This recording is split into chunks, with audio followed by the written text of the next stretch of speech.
From the studios of Boise State Public Radio News, I'm Gemma Gaudette. This is Idaho Matters. It's Friday, which means it's time for our Reporter Roundtable. We will get you updated on the news that made headlines this past week. And today our panel includes Kevin Richard, senior reporter and blogger with Idaho Education News, Ian Max Stevenson with the Idaho Statesman, Sydney Kidd with Boise Dev, and Julie Lucchetta with Boise State Public Radio. And today we are beginning with a story that has made headlines nationally, even internationally. It is a lawsuit brought by 4 women over Idaho's abortion laws. And our Julie Lucchetta has been covering this, and she's joining us now to talk more about this. So, Julie, as I mentioned, you've been covering this trial since the very beginning. Can you tell us about the case, who brought it, and what are they arguing? So this is a lawsuit that was brought in through the Center for Reproductive Rights. And as you mentioned, they are representing 4 patients and 2 physicians who are saying that Idaho's abortion bans that went into effect after the repeal of Roe v. Wade go against Idahoans' constitutional rights to happiness and safety as delineated by the Idaho Constitution, and that the way the bans are written are too medically vague, causing confusion for physicians as to when exactly they are allowed to intervene to provide an abortion. Because something to understand is, while Idaho has one of the most restrictive abortion bans in the country, it does allow exceptions in the case of rape and incest. So if a pregnancy is the result of rape or incest, but for the purpose of this trial, specifically this lawsuit, the crux of the issue brought on by this case is the exemption to allow abortions to allow abortions when the life of the mother is in danger of imminent death. And that is, according to physicians, a confusing and vague wording, because there is a myriad of ways in which pregnancies can get complicated, and they are unsure at what point in a complication they are allowed to intervene. And obviously they feel they have a responsibility not just to preserve the life of someone who is in crisis, who is coding, who is on the verge of death, but also to intervene as medical professionals before someone's health deteriorates. And as you may know, pregnancies, there's as many pregnancy complications as there are pregnancies, and they feel that the literal language of the law is just too broad or too narrow, just doesn't really factor in the reality of practicing medicine on pregnant women. So, Julie, you mentioned that the plaintiffs say Idaho's law is medically vague. And can we talk a little bit about that and why they're saying that? Is it because, as you mentioned, right now it says, okay, life of the mother, right? If the mother's life is in danger. But as we know, and as these women testified to, is that when does that go from the health of the mother to saving her life? Is this the area where these plaintiffs are arguing? Yes, absolutely. The reality is pregnancies can go wrong, and unfortunately many of them do.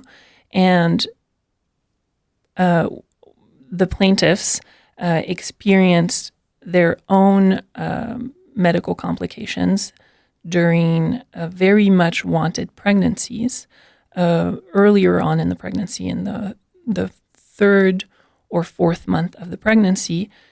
And they determined with their medical team that the pregnancies were just not viable, and carrying them to term posed great and severe risks to their health, first and foremost, but potentially all the way up to, their lives. And the text of Idaho statute does not really determine all the scenarios that can happen that will eventually lead to severe complications that can impact a woman's future ability to carry children, that can impact, that can result in the loss of organs, or that can severely disable them after the pregnancy.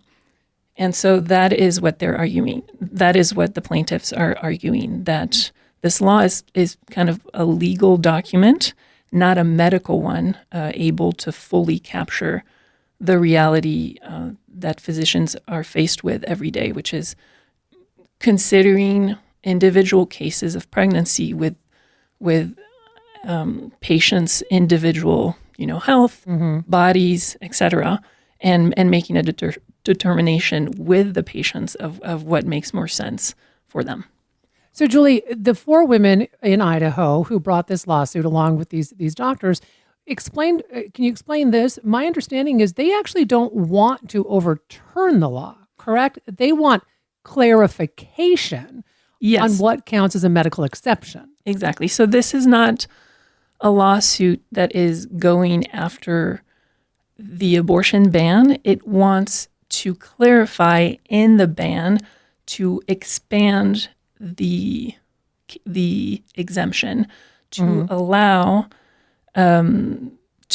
providers to provide abortions if the patient has severe complications, if the patient has pre-existing conditions that are volatile enough that a pregnancy can only lead to, severe health outcomes or death, and in the case of a lethal fetal diagnosis, which includes a variety of either genetic or developmental issues while the pregnancy is ongoing that can be diagnosed at certain moments in the development of the pregnancy where, the fetus is just not viable and has no chance of survival. And under current Idaho code, physicians are arguing they do not feel comfortable knowing at what point they can determine that an abortion is considered necessary. Well, in fact, Julie, in the first 15 months after Idaho's abortion law went into effect, more than 1/5 of OBGYNs have actually stopped practicing in our state. In fact, The Guardian interviewed almost a dozen of those doctors. And during this trial, some physicians testified to the fact that they're not just concerned about jail time. They're concerned about losing their medical license. And in fact, one physician, I believe she's out of Mountain Home, Dr. Nicole Aker, said since the law doesn't use medical terms, it's difficult to decipher. She called it, and I'm quoting here, legal jargon that she didn't learn in medical school. She learned medical terminology, medical diagnoses. So tell us about what some of these doctors testified to. Well, before I do that, let me just set this up by saying the Idaho abortion ban does not criminalize women who receive abortions, but it does criminalize physicians and anyone who participates in providing an abortion. So everyone in the room, nurses, et cetera, and providers who perhaps provide abortions outside of the boundaries of the law can face felony charges up to 5 years in prison and, as you mentioned, lose their medical license. So the stakes for them are very high, which is why the study from the Idaho Coalition for Safe Healthcare that came out last year showed that 22% of OBGYN have left the state since the bans went into effect. And in their assessment, the direct causation of this is physicians just not wanting to deal with the potential risk of them providing what they deem to be medically necessary pregnancy termination and then facing, a trial courtroom and all the kind of professional and personal consequences that entails. And so that's what this Dr. Aker is saying is, as a doctor, they know, they're trained for years, and as several experts testified last week and this week as witnesses for the plaintiffs, there are so many different types of medical complications, of types of pregnancies, and all these things, and none of those kind of complicated scenarios are captured in the law. And, a cursory reading of the law makes it seem pretty clear that the only time that a physician can intervene is if the pregnant patient is at risk of death. But what does that mean?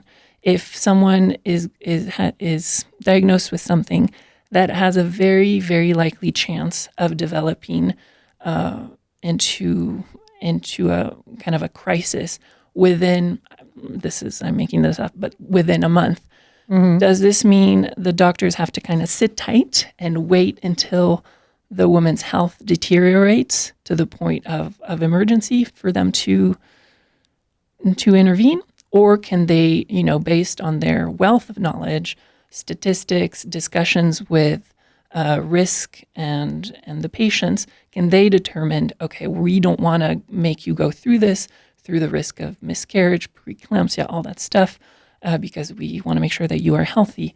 And so I think that's the main issue, is that they don't know where the line is drawn. Julie, you've been in the courtroom throughout the trial. I'm curious if you could take us there. What has it been like in that room? I mean, what have reactions been in court to this testimony? Because I think so many of us have seen at least clips of these 4 women giving their testimony. Not only was it graphic, but it was heartbreaking. So I'm just curious as to what it's been like sitting there in that courtroom. So this trial is happening in Ada County here in Boise. One thing to know about it is not a jury trial; it's a bench trial, meaning the determination, the ruling following this trial will be made by the judge presiding over the trial, Judge Jason Scott. So it's kind of a small room. There's one side, there's a kind of a setup for the plaintiff's legal team. Then there's the setup for the defendants representing the state of Idaho, and then there's just kind of a place for witnesses to come in and answer questions by both parties' legal teams. In the courtroom, it's kind of a small room.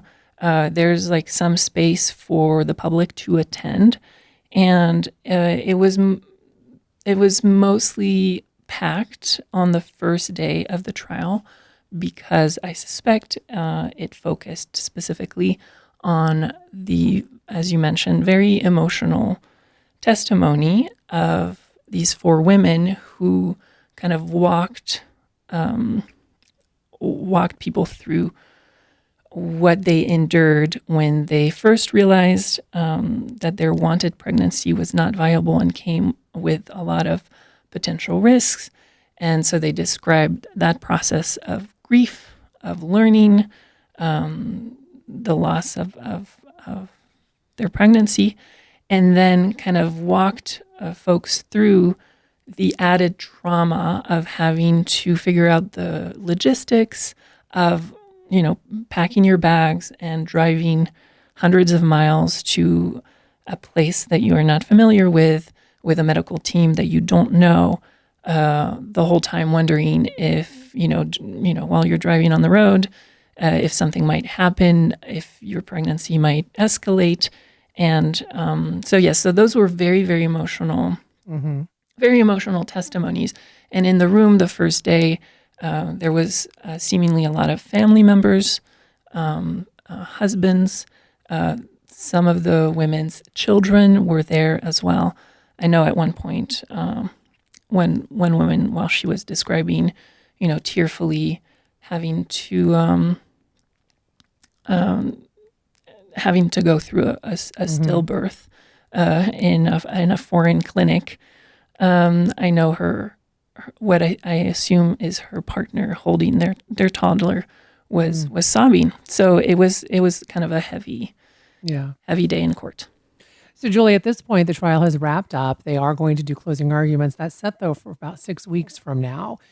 And as you mentioned, it's a bench trial. So Judge Scott will write a written decision. I'm assuming we don't know, but it could be the first of the year before there is a decision on this case. Yeah, I mean, I have stopped trying to speculate or plan my schedule around when we ever hear back from trials. But so what happened, I know, it was reported that the trial was closed, but it was mostly put on pause.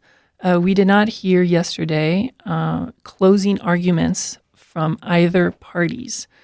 So this means that throughout the last 2 weeks, the plaintiffs and the defendants called upon all these witnesses, provided all this evidence, and usually at the end of that process, both sides get to, have their moment where they kind of recap everything that they've presented in support of one ruling or another. We did not get to that point because of the kind of complicated, the medical jargon and all of the information that was shared. Both parties decided that before they make their closing statements, they needed to review everything that was said. So they're waiting for the official transcripts of the trial, everything that was said in the last 2 weeks. And they have 6 weeks after they receive those transcripts to kind of review them, to pour over the evidence, and then come up with the next steps. So then they will, within 6 weeks, they will do that. Then potentially have to schedule another time to do closing arguments. And then only after that will the judge be able to make a ruling. But the judge also himself has to review everything. So that could take weeks. And so it's unclear if this will happen before the end of the year. All right, Julie, appreciate that reporting on this. So, Kevin, the debate over Boise State University women's volleyball team forfeiting 2 games this season, well, it's continuing to heat up. But before we dig into all of that, can you give us background on this for folks who may not have been paying close attention? Yeah, this has unfolded throughout the volleyball season, and it began in late September when Boise State announced that it was forfeiting a match at San Jose State. They announced it the day before the match and never really publicly explained the reasons behind the forfeit. And they've subsequently forfeited a second match involving San Jose State that would have taken place in Boise. I think just yesterday was the scheduled date for it. Again, no public comments really from Boise State, but very clear from the context and very clear also from public records that we received, other reporters have received as well, that this all centers around one player on the San Jose State roster who is reportedly a transgender athlete. That has never been confirmed by the university. That's never been publicly, the player I don't think has ever publicly commented. That's the crux of this. And it's become part of a much larger debate over transgender athletics. It's involved now several, 4 schools now in the Mountain West Conference have also forfeited matches against San Jose State. So this has been going on since late September. It's kind of coming to a crescendo now, both in a federal courtroom and next week when the Mountain West Conference has its postseason volleyball tournament. Okay, so according to your reporting, Kevin, you wrote it's been 8 weeks, 2 forfeits, 1 federal lawsuit. And what are we hearing from Boise State about any of that? Very, very little, which is why I had to submit public records request. Other reporters with the Statesman, Boise State Public Radio, among others, have submitted public records requests to try to figure out what exactly was going on behind the scenes. And what we do know behind the scenes is that there was a lot of discussion involving the athletic department, administrators in the athletic department, players on the Boise State women's volleyball roster, university administrators, and opponents of transgender athletes lobbying Boise State to forfeit the match. So there have been a lot of a lot of players involved in this whole debate and this whole discussion, which has taken place almost exclusively behind closed doors. And I know, Kevin, you and other media outlets have contacted Boise State directly. When you've done this, they have basically directed you to another entity, correct? In terms of the lawsuit, I should be Okay. clear that they have said nothing at all about the lawsuit. They've said very little about the forfeits. And really, they only responded to questions from me about the forfeits after we had sifted through a lot of public records. We had Mm-hmm. we had a pretty clear trail that suggested how and why the forfeits took place, who was involved in that decision. At that point, Boise State did answer some of our questions. But the lawsuit that's going on in federal court in Colorado, that was filed last week. Boise State is not commenting on the lawsuit. They've referred us back to the Mountain West Conference, which is a defendant in the lawsuit. Okay, so tell us about this federal lawsuit, because even though Boise State is not directly involved in the lawsuit, two Boise State volleyball players signed on to this federal lawsuit. Yes, two players on the volleyball team, two sisters who are on the roster, are among the 12 plaintiffs in the case. And what they're trying to do in this lawsuit, they're seeking several remedies in court, and they want them fairly quickly because, as I mentioned, the Mountain West's volleyball tournament is taking place next week in Las Vegas. What Mm. they want is either for San Jose State's volleyball team to be declared ineligible, to have all of their victories on and off the court stricken from the record, San Jose State banned from the conference tournament. If not that, they have asked the court to take away the 6 wins that San Jose State has received via forfeit, including the 2 wins that they received from forfeits involving Boise State. The crux of the lawsuit is that they feel like this policy from the Mountain West Conference that mandates forfeits if a team forfeits a game or a match involving possibly a transgender athlete, that's a violation of, among other things, the player's right to protest, the player's First Amendment right to protest. So that's kind of one of the many legal arguments in this case, and it's 132 pages of lawsuit. So there's a whole lot there. There's a lot about whether this player would have a competitive advantage, whether this player is stronger, more powerful, more forceful, capable of spiking a volleyball at a higher rate of speed that puts other players at risk of concussions.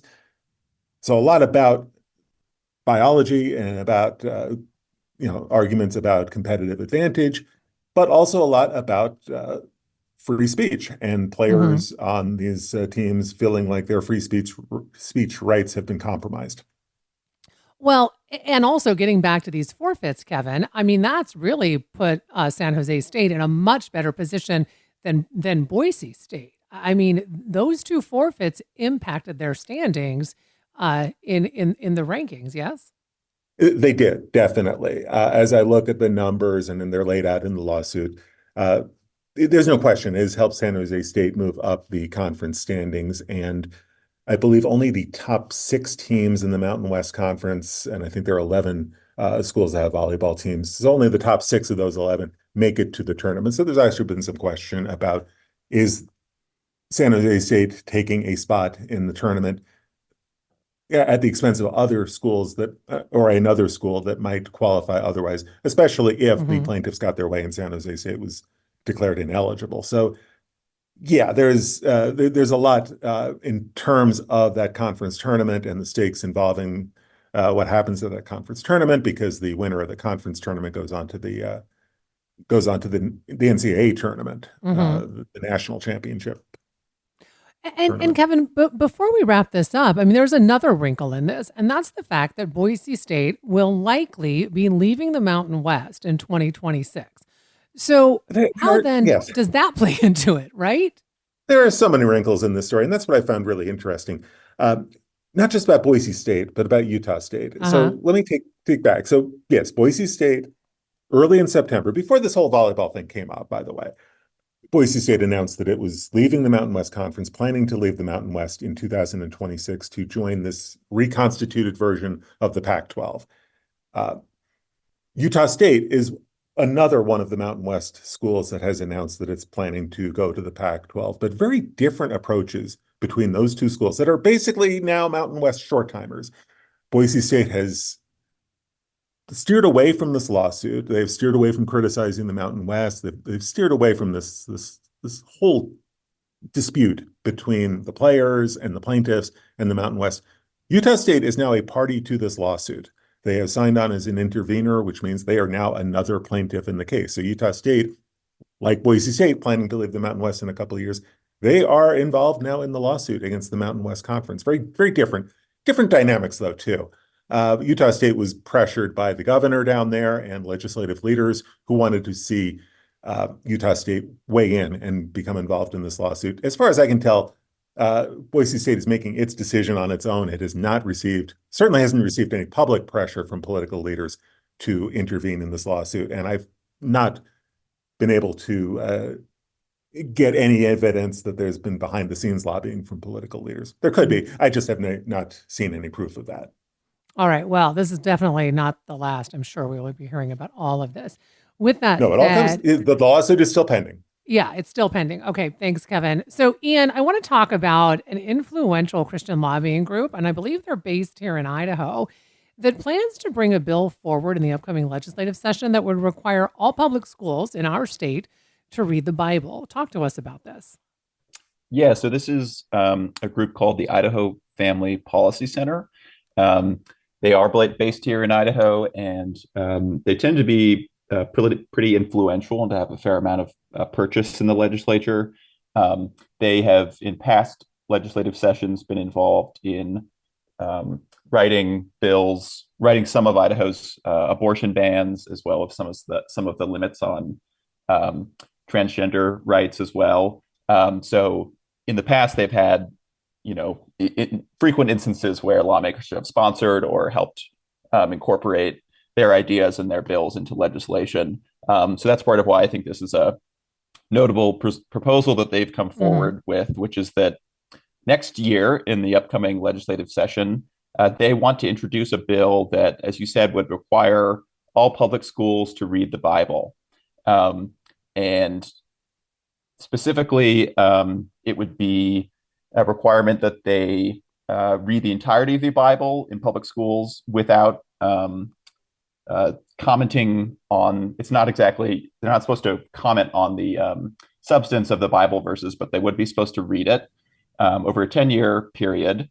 So that would equate to roughly 20 verses per school day. And yeah, that's the proposal here. And it's certainly, this is something I think that listeners may have seen other states trying as well. In Oklahoma, there's a requirement now that the Bible be read in public schools. Texas, actually just today, the school board, I saw a headline that the school board has passed some, a committee has passed some curriculum design to bring Christian teaching into the school curriculum there. Louisiana has also passed a law to have the 10 Commandments displayed in public school classrooms.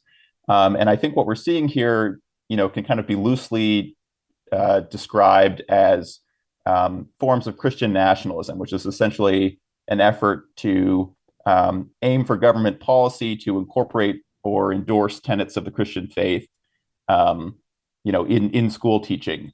And in this instance, the Idaho Family Policy Center believes that government should promote Christian values. And so that's why they want to see the Bible brought into the classroom. And so, we'll be seeing if this is something that lawmakers decide to take up in the coming session. The center wouldn't tell me whether they have any sponsors of the bill yet. They say that they like to wait until the session to see if to bring forward a bill. So it's not clear yet if any specific lawmakers have sponsored this and plan to bring it forward, but I'm sure we'll find out come January. Okay.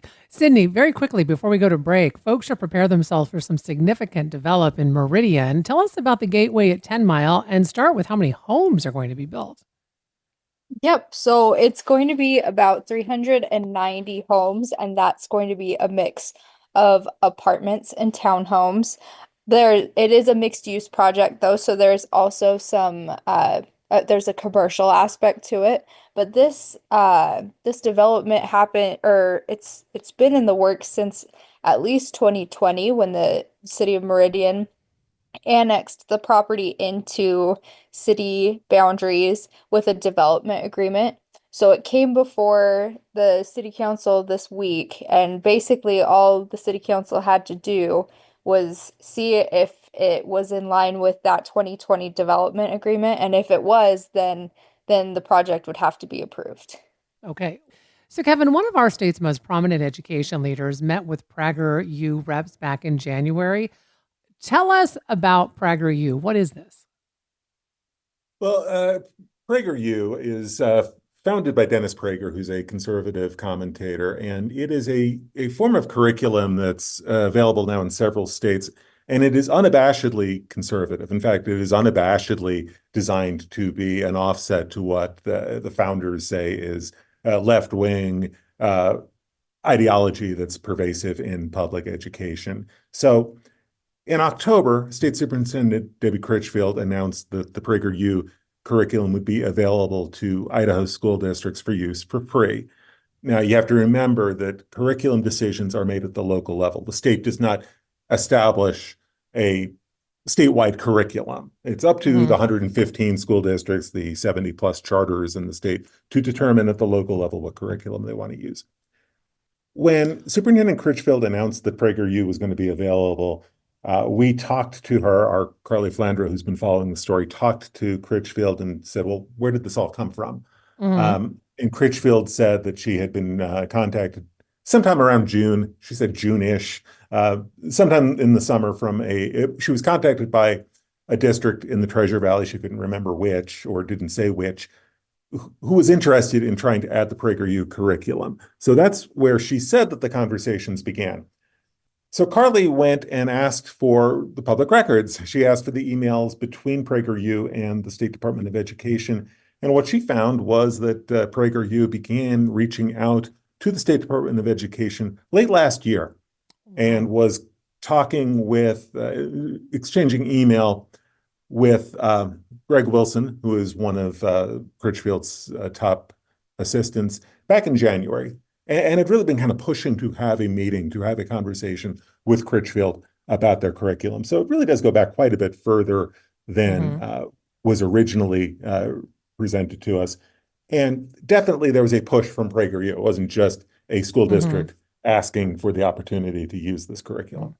So, Kevin, as you said, I mean, curriculum is set at the local level. So what, even though this is available, what does this potentially mean then for our public schools? That is going to be one of the things we'll watch closely in the months ahead. Who actually uses this curriculum? Who looks at this and says this is something that they want to work into the mix or use exclusively as curriculum? Some districts, and Critchfield said this from the beginning, she said some districts will look at this and say, this isn't for us. And that's fine, because again, these are local decisions. So I will be really curious to see if this is used, how widespread it is used. And once it is in the classrooms, at that point, what is the reaction in the communities? What do parents say about this? What do patrons say about it? What do teachers say about using this curriculum? Definitely a story that we'll be watching closely. Okay, thanks for that. Ian, talk to us about why the Idaho State Police have been vetting the mail over at the Secretary of State's office, and they've been doing this since September. So what's going on? Yeah, I spoke with the Secretary of State's office yesterday, and they told me that back in September, a number of states, over 20 states, received a package that included a threatening manifesto and, in many cases, sort of a white powdery substance along with it that was reviewed and considered by law enforcement to be threatening. And the package, and Idaho is among these states that actually received one of these packages. I learned yesterday. It had a return address in Oklahoma that was described on the package as United States Traitor Elimination Army. And what the Secretary of State's office told me was that the package was actually intercepted before it even reached the Idaho Capitol. The Postal Service was able to flag it, and it was taken to a lab for testing, and it was determined that the substance inside was not harmful. But nonetheless, the Idaho State Police subsequently, and in the run up to the election, offered to, as a precautionary measure, open the mail and sort of review and vet the mail that the Secretary of State's office receives, just to ensure that there aren't any safety concerns with the mail they're receiving. And so they've been doing that since September up through the election, and they plan to do it through the end of the year.